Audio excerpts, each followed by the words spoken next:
Picture a woman walking miles with a heavy jug of water on her head. That's what you can see. What you can't see is everything else in life that she's carrying.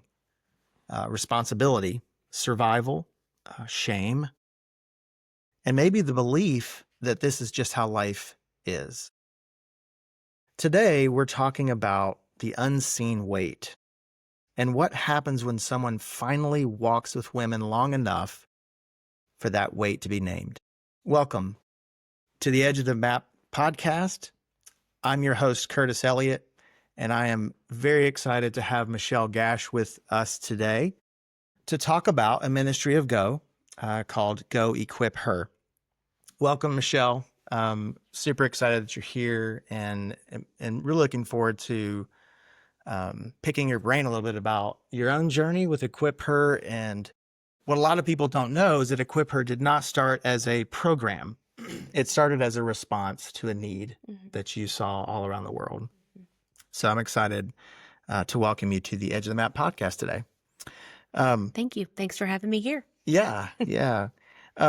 Well, I want to kick off with just a simple question. When you think about the women that Equip Her exists for, what are the kind of things that they're carrying that people don't see? And I'm talking about not just, just so the audience knows, you've traveled all over the world in lots of villages in different countries. And so what are the women dealing with there that Go Equip Her exists for? Yeah. I mean, I think going to kind of what you alluded to in the very beginning, the things that they're carrying, unseen things, the physical.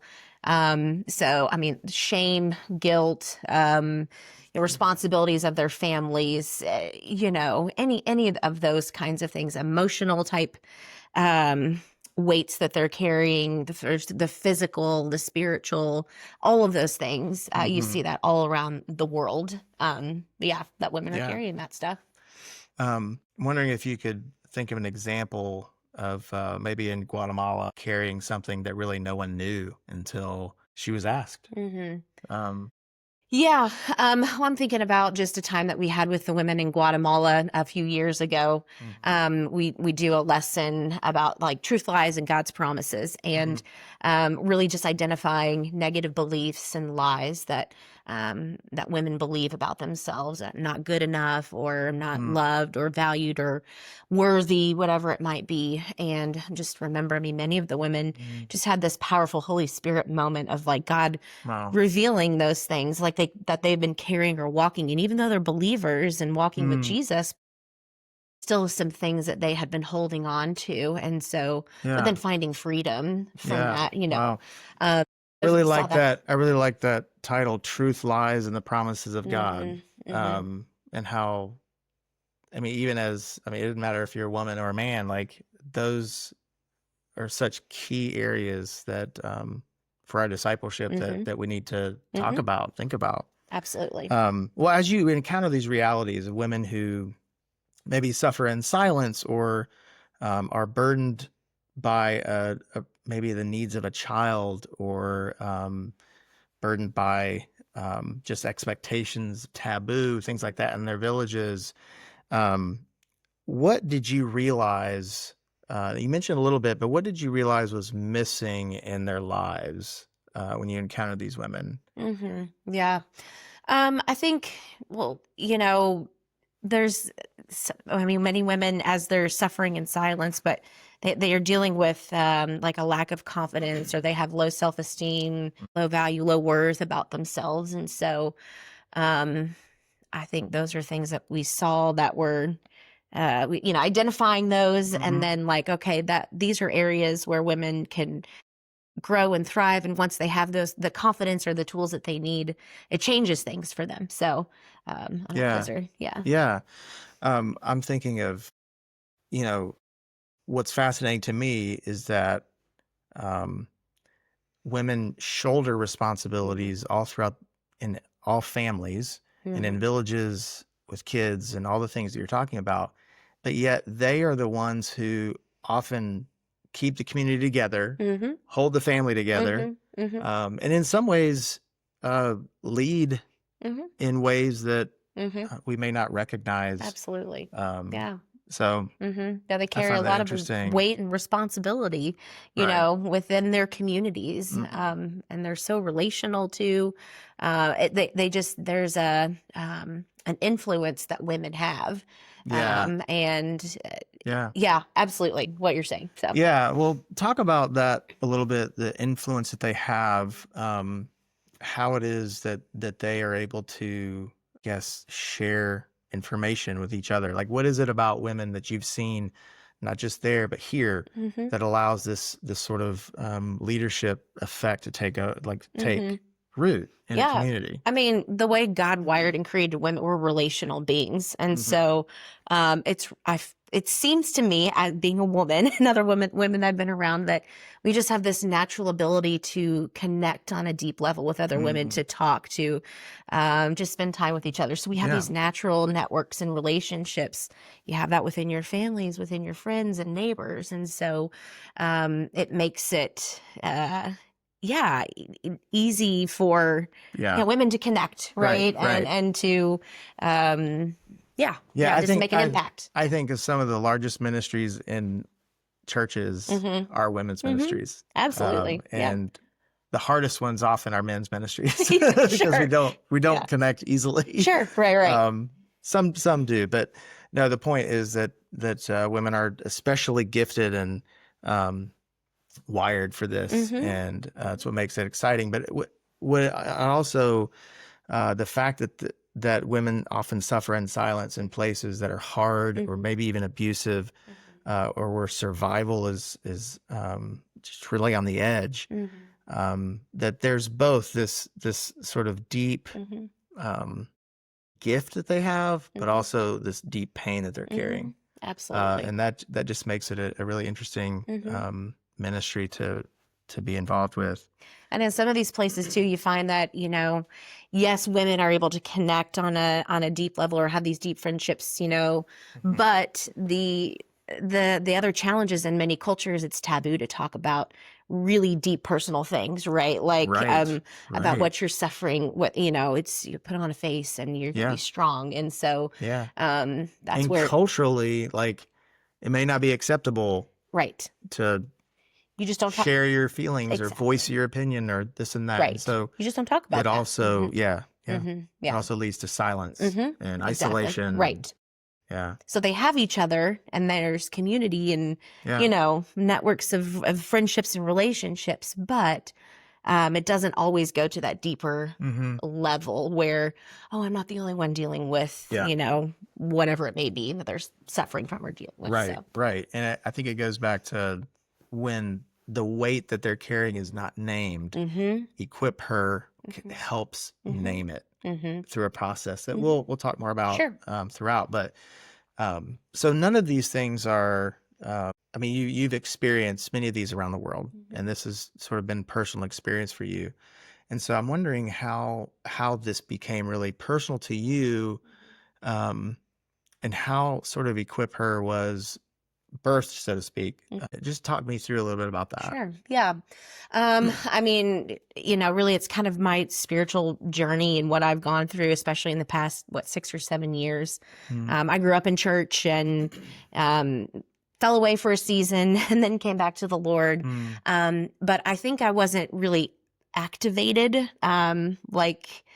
oh, and I yeah, just and my discipleship journey. How about let's say that, like, got a yeah, relationship with Jesus, but yeah. wasn't quite activated yet. And then around 2020, when COVID hit, a lot of things happened in my life, and God just started moving, and I really started getting, like I said, activated, but also identifying these lies, these things that I was suffering from in Mm, silence. yeah. For example, the feeling like I don't qualify. I felt called to be a missionary, years ago, 20 plus years ago, came to Go International. I'm like, yeah, I'm excited. And then Mm-hmm. starting to feel like, well, who am I? What am I doing here? Like, Yeah. I'm not seminary trained. I'm not a pastor. I don't Yeah. have all these qualifications. And, Yeah. Larry here at the office sat me down and walked me through scripture. And for those of you who knew Larry, but he helped me, in my process, in my journey. But that helped me to begin identifying, because I'm walking with Jesus, right? Like I was a believer, am a believer, but I was believing these lies from the enemy, like I wasn't good enough, I wasn't qualified. And so once I started to name that and identify what that was, then I could start walking in the truth. Okay, well, what does God say about me, or he's qualified me? If he's called me to do something, he will help. He will do the work in me and help me. He doesn't lead you somewhere and then just say, oh, good luck, Right. Hope Drop you do. you off. Right, exactly. And so that was kind of my journey, getting to that, recognizing that in myself. And as that happened, I felt, because before it was like I had this lack of confidence, or like I'd walk with my head held down and, just some shame. And again, just not feeling qualified or good enough. And as I started to step into that truth, it was, no, I can hold my head up high because of who Jesus says that I am. He qualifies me. He's the one that equips me. So now I'm walking in confidence and boldness in the power of the Holy Spirit. And that in my life, I'm like, other people need to experience this. How many people are walking around, they're believers, but they've not been activated, or they haven't rooted out the lies in their life and walking in that truth. And so that's really where a lot of this came from. We started doing discipleship training here at Go, and then I went through what's called Women's Cycle of Life training. It's connected with community health evangelism. Well, let me ask a little bit about that, because I know a lot of the times when maybe you're on a mission trip and you're leading a women's conference or a group or a session, you don't know exactly who the women are yet. Talk to me about how you even develop that conversation. You don't go straight to, are you a believer? You enter a different way. Sure. Yeah. So a lot of times when we do these women's conferences and trainings, we come at it from a physical standpoint. So you may find, as you're engaging with women, having conversation, they're closed to spiritual conversation, or they're not believers. And so you may not be able to walk through. Well, I like to look at it as a house. Think of a house with a front door and windows. So the front door is locked. You can't get in. You jiggle the handle. You can't get in. But there's an open window, and that may be talking about women's health, what menstrual cycles and the stages that a woman goes through, or emotional things that she's going through. And you can have those conversations, and then that can lead to open doors with spiritual conversation.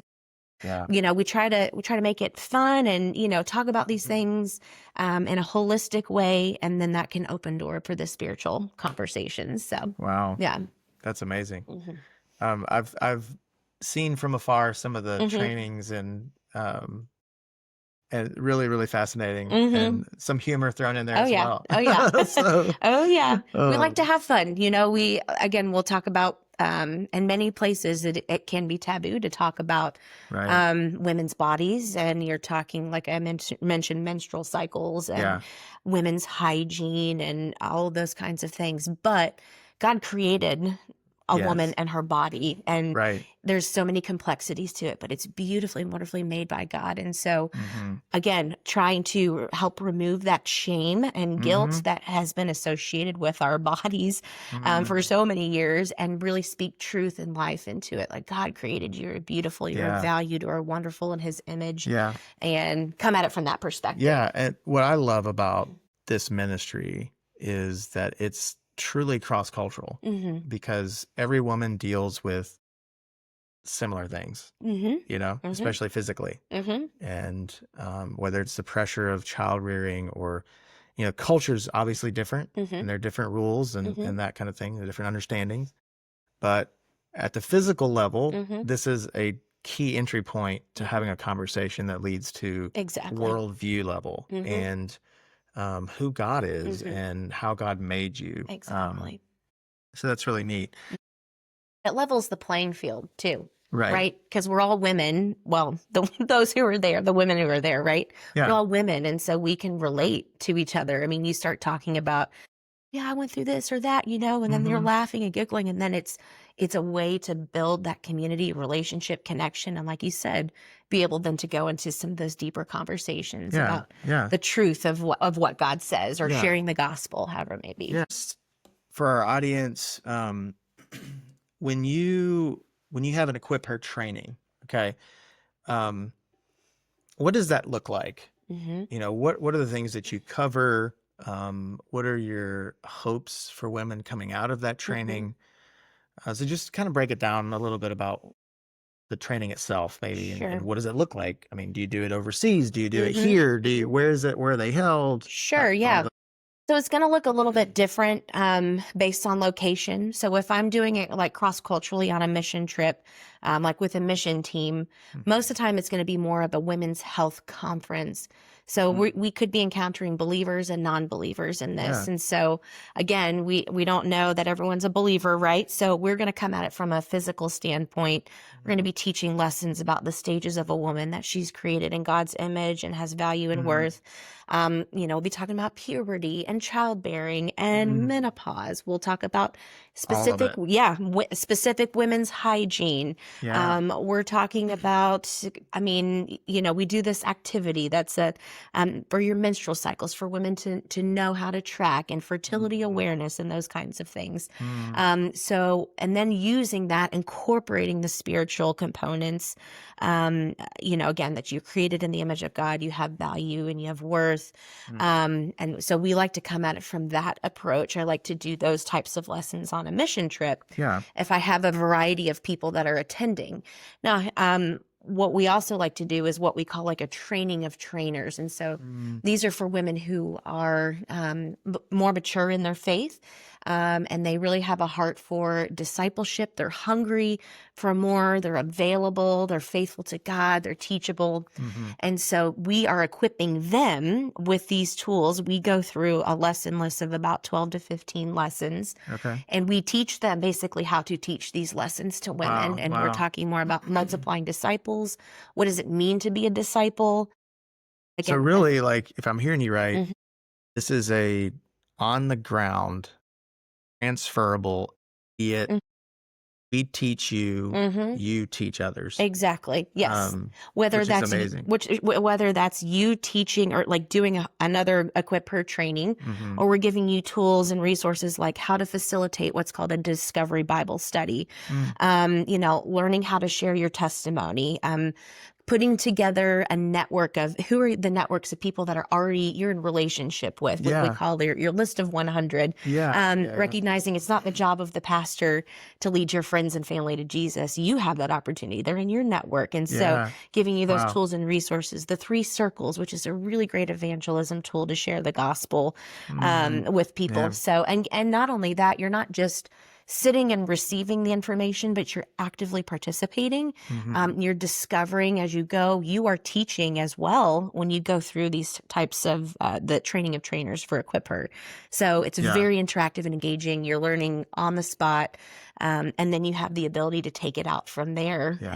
and teach others and utilize the tools that you Yeah. have. So What I love when I've seen sort of this unfold, I love that the philosophy that we're working with is we are facilitating. hmm hmm We talk about training, hmm but really it's a facilitation of ideas and sharing truth and asking people to unpack, hmm hmm to evaluate, to think carefully and critically. And I love that hmm because what it does is it's it demonstrates that they're the experts. hmm hmm You're the expert over your own body, your own house, like your own life. And so we're not trained, we're not like the experts in the room. Right. So I love that. And I think especially it's important cross culturally that we're coming in not as experts, but as facilitating change, facilitating identity. So that's neat. Well, maybe you could speak a little bit about what success looks like with Equip Her. Absolutely. The 2 things success to me is multiplication, that this continues on, that as women receive this information and training, that they go and they do that themselves, whether again it's an equipper training or they're utilizing the tools and resources that they have, they're leading or facilitating discovery Bible studies, leading people to Jesus, whatever that may be. And not only that, but that they're walking in confidence in the power and the boldness of the Holy Spirit, that they've been activated in that way. So yes, the multiplication, but also to me, I just, as I was, all of this kind of started, like, I just felt like the dream, the vision God gave me was just having an army of women that have been raised up to take the gospel in boldness and power. So to me, that's success. And I believe I'm starting, everything's a process and it can take time. It does take time, but I feel like I'm starting to see that happening.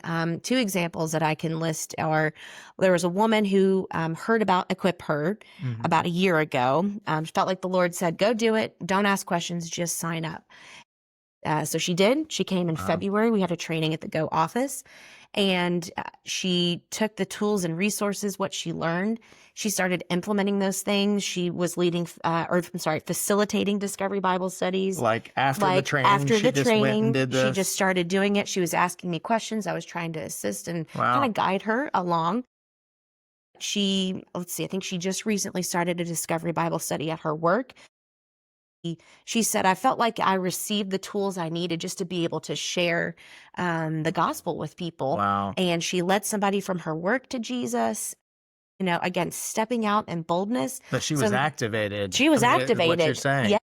She had activated and then felt confident to walk out. Exactly. Truth that she exactly discovered. And so she came in November. We had another training, and I asked her to assist with facilitating and training, of the lessons. And she was like, absolutely. And then she shared her testimony, and she was encouraging these other women, and really was able to step into training the others and equipping them. And then came to me a couple weeks ago and said, I feel like the Lord is wanting me to do an Equip Her training at my church, but do it over 12 weeks. So one lesson per week, and equip them. And she's like, I still want to send them to the Equip Her training of trainers, but I want to do it here. I want to do more. She said, I wake up thinking about and excited about Equip Her. And I'm like, oh my gosh, this is amazing. So to me, I'm like, that's what I want to see is the movement. It's multiplying. I don't need to be a part of every single training conference. That's not multiplication if I'm a part of everything. And that's right. I just love that she is stepping out in faith, and I believe God is using her and will continue to use her too. I love it because that's how the kingdom works. Exactly. Right. This is kingdom multiplication, and God, this is how he builds his church. Exactly. I really am excited about the connection between women multiplying disciples in their communities and how that translates to ministry in the church, ministry in the community, ministry across the world. And I think that we're seeing that in lots of places. Exactly. Well, let me ask one more question here. For someone listening who feels stirred, there's a stirring maybe in them about this. Where do they start first? Yeah, well, I would say, if you have a stirring, please reach out to me, and I'm happy to talk to you and share whatever, answer whatever questions you have about Equip Her. Check out our website, and honestly, just take the step and say yes to a training. So that's one of the best ways to, if you're curious, you want to be involved, just come to a training. We do a 2-day training, and, I've had women, they are long days, but I'll tell you, the women are like, they just fly by. It's so quick. And it's fun, and we're engaging and, and all this stuff. And so that's what I would say, reach out to me. Let me know what questions you have. I am happy to talk about it. Obviously, I'm very passionate about it. And so I want as many women as possible to go through this.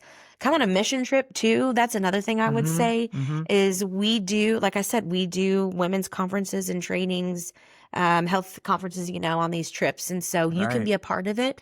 For example, I'm leaving for Peru next week, and there are women who haven't gone through Equip Her, but I'm having them come just be a part and just sit in on the Yeah. conferences that we're doing, and they can still help out, even though they may not be facilitating or leading one of the trainings. Right. They can still be a part, and so get a glimpse of it in Wow. that way too. Just see it in a cross-cultural perspective. So, Wow. yeah, That's incredible. so that's what I would say. Hop on, check out our website, reach out to me, join a training, pray for the movement, any of those kinds of things. So. Well, it's amazing that you were drawn into this. Part, it was your own experience, but it was in part seeing what women could not name for themselves, the burdens they were carrying, that you couldn't unsee. You couldn't walk away from that without addressing it, without crying out to God for, what am I supposed to do about this? And so now Equip Her is helping women do that. It's helping them see themselves. It's helping them see themselves in light of who God says they are, and walk with others the same way. And so that's truly exciting that it's gone from truth to multiplication. And so, Michelle, this has been just a joy to be with you, to hear your heart on this. And so thank you so much. Thank you. And this is Edge of the Map episode number 2. And we're so thankful that you joined us. We'll see you next time.